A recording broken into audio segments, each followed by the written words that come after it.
Hi, and welcome to Focus, Grow, and Thrive. I'm Jim Vasconcellos, and today I'm joined by my wife and business partner, Kathy.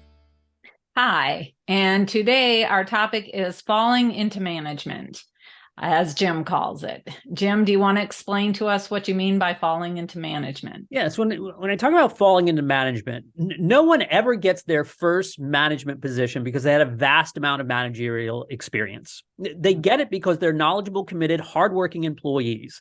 And when organizations need someone to guide or run a team, they look around and they will look for someone, knowledge, commitment, hard work. They'll translate that into management capability. So you sort of get thrust into this role. They give you a new title, a new list of job responsibilities, maybe a new pay scale, and then they give you a bit of OJT. And if people who are not familiar with OJT, that is just on-the-job training.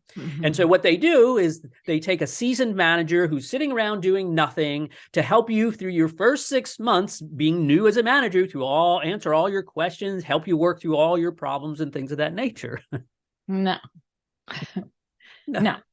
Nobody gets that, right? You just get your feet put to the fire, and then you have to learn what works by accident. And so this is why there's many things that we need to talk about that can impact our environments and the people that we're working with.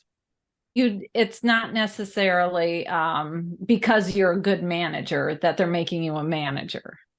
Correct, right? So what's happening there is that you're used to working as an individual contributor, and now all of a sudden you have to lead a group of people to perform, right? So there's this transition that needs to take place. And I think that can throw people, because when you're a knowledgeable, committed, hardworking employee, when you get into that role, you suddenly expect everyone to be doing the same thing. And then you suddenly realize people don't have the same perspectives. Maybe this is not the same expectations. Maybe they're not as familiar with the environment or the people around them or how to handle situations. And so all of a sudden, this is why they need you. But it gets very frustrating for a new manager, because they know that what they're really responsible for is productivity, performance. We all have to perform. We all have to deliver some kind of results. And when that's not happening, it gets a bit frustrating. Okay, so what can a new manager do to make sure that they're successful in their new roles? You're coming from that individual contributor environment, and then all of a sudden you have to lead that team. And sometimes what begins to happen when we're just working with others as individual contributors, we find lots of things to bond around. And sometimes team members don't even like each other, but you know what they can bond around? A manager they don't like. Yeah, right. So sometimes they'll sorry. Now you're the manager. Well, that's the point, right? You're sitting there, you're talking with people. We're complaining what's causing us frustration and what's holding us back, and where these issues are coming from, and we're all agree, boy, it must be that manager right there, and then all of a sudden one day you get promoted and you're like, hey, managers aren't so bad, right? So basically you built a relationship from a poor standard to start with, and then all of a sudden when you get in that role, you try to do the same thing. But remember, people were bonding around something they liked or disliked there. That's like trying to be friends. And so what tends to happen sometimes is the problem is that when you transition in there, some people think, listen, I just got to, if people like me, things will work out. And that may be true. I want people to like you, but I want it to come from a business professional respect. And you can, build those relationships, because if you don't, you try to you're not having the conversations about what I said, which was about productivity and delivering results. You're worried about getting along. And so what you want to bond around is what we're trying to do together. And through that process, we can come to respect each other. We can grow together. We can learn from each other. And I find better ways to support people along the way.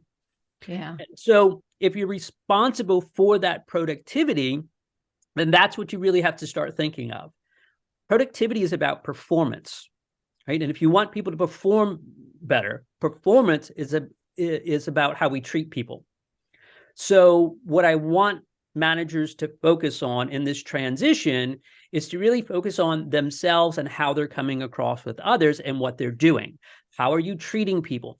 How do you coach, train, mentor, guide? How do you include them? How do you show respect, ask questions, get their opinions on what we're doing so that we can mesh that together, and together we're finding that pathway. Their self-leadership skills. Yes, they have to manage themselves first. It is self-leadership. And when you get that down pat, the more that you do that, the more that you understand what people are going through. You just have to remember what you went through as well. Yeah. You have to remember where that really comes from, right? Yeah. So think about some of the past managers whom you really learned a lot from or you grew from. Yes. They weren't always the ones that just said, oh, you're doing a great job, and that's it.